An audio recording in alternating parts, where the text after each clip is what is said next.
আসসালামু আলাইকুম। আসিয়ার রান্না ইজ ব্লগ চ্যানেলে সবাইকে স্বাগতম জানিয়ে গত বছর যে কুরবানি দিয়েছিলাম সেই মাংসের রেসিপি নিয়ে চলে আসলাম। তো এই রেসিপিটা কিন্তু আমার এখনকার না, এই রেসিপিটা তৈরি করেছিলাম আমি যখন চ্যানেল খুলেছি ঠিক তার দ্বিতীয় দিন। প্রথম দিন আমি নিমতি বানিয়েছিলাম।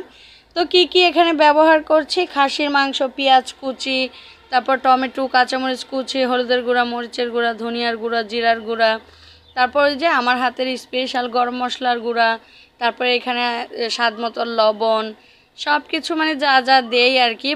প্রথম ভিডিওটা বানিয়েছিলাম, ভাগ্যক্রমে পেয়ে গেছি। তারপর এই যে শেষে তেল দিয়ে তারপর খুব ভালোভাবে মাখিয়ে, মানে হাত দিয়ে ভালোভাবে মাখিয়ে নিতে হবে, এতে করে মাংসর ভিতর পর্যন্ত যাতে মশলা সব কিছু ঢুকে। তো আমি আদা রসুনটা দিতে ভুলে গিয়েছিলাম, যেহেতু প্রথম ভিডিও করেছিলাম। তো আমি কিন্তু আবার নতুন করে এডিট করে তারপর ভিডিওটা আপনাদের সামনে উপস্থিত করছি বা করেছি। আদা রসুনটা দেওয়ার পর আমি এবার রেস্টে রেখেছিলাম প্রায় 2 ঘন্টা পর্যন্ত। তারপর কড়াইতে তেল দিয়ে এবার আমি শুকনো কিছু মশলা দিয়ে দিলাম, এলাচ, তেজপাতা, তারপর দারচিনি, কয়েকটা গোলমরিচ, সব কিছু দিয়ে একটু ভেজে নেব, যখন মানে মশলাটা একটু ফ্লেভার বের হওয়া পর্যন্ত। তারপর এখানে মাংসগুলো ঢেলে দিব। তো প্রথম ভিডিওগুলো বানিয়েছি, খুব কতটা ভালো হয়েছে জানি না, তবে ভাগ্যক্রমে বললাম না ভিডিওগুলো আবারও পেয়ে গেছি।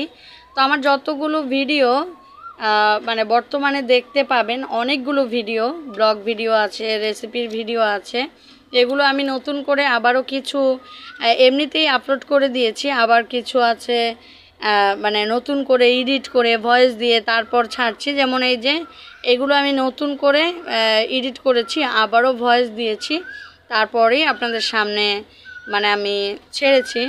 তো কেমন হয়েছে অবশ্যই কমেন্ট করে জানাবেন, যেহেতু প্রথম করেছিলাম ভিডিওটা তো আর নতুন না, ভিডিওটা পুরনো, কিন্তু ভিডিওর যেই মানে যা যা এডিট করা যায়, যেমন ভয়েস, তারপরে যে মিউজিক বা সাউন্ড, মানে যা যা আছে আর কি সব কিছু, তারপর আমার চ্যানেলের লোগো, সব কিছু মিলিয়ে এগুলো নতুন, কিন্তু ভিডিওটা কিন্তু পুরনোই।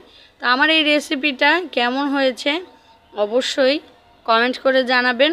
আর যদি আমার ভিডিওর কোনো অংশ ভালো লেগে যায় তাহলে চ্যানেলটিকে সাবস্ক্রাইব করে পাশে থাকা বেল বাটনটি অল করে রাখবেন, এতে করে আপনাদের কাছে মানে আমি যখনই ভিডিও ছাড়বো সবার আগে আপনাদের কাছে নোটিফিকেশন চলে যাবে।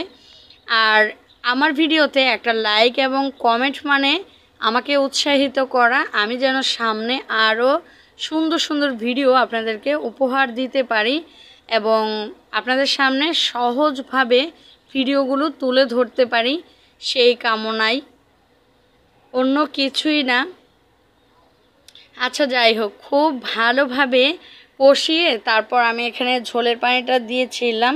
আর মশলাটা কিন্তু দেখতেই পাচ্ছেন একদম কম ব্যবহার করেছি, কারণ প্রথম ছিল, আর প্লাস আমার হাজব্যান্ডের যেহেতু ডায়াবেটিস ছিল, এখনও আছে, তাই মশলাটা একটু কমই খাওয়ার চেষ্টা করি, কিন্তু অনেক সময় পড়ে যায়, কিছু করার নেই। আবার এমনিতেও সবারই মশলা খাওয়া মানে কম খাওয়াটাই ভালো, কারণ মশলা যত বেশি কম খাবেন রোগ বালাই তত বেশি কম হবে আশা করি।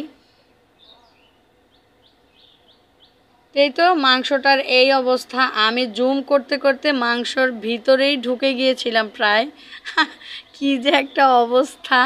যাই হোক, আমার মাংসটা রান্না করা কিন্তু হয়ে গেছে। এবার আমি একটা সার্ভিং ডিশে মানে একটা বাটিতে আমি ফুল মাংসটা বেড়ে তারপর সুন্দর করে সাইডগুলো মুছে নিয়েছিলাম। তো কালারটা কিন্তু আলহামদুলিল্লাহ অনেক সুন্দর এসেছে। আশা করি আমার এই রেসিপির ভিডিওটা আপনাদের কাছে অনেক বেশি ভালো লেগেছে। যদি ভালো লেগে থাকে তাহলে আমার কথাগুলো মিলানোর জন্য হলেও আমার রেসিপিটা একবার হলেও বাসায় ট্রাই করবেন।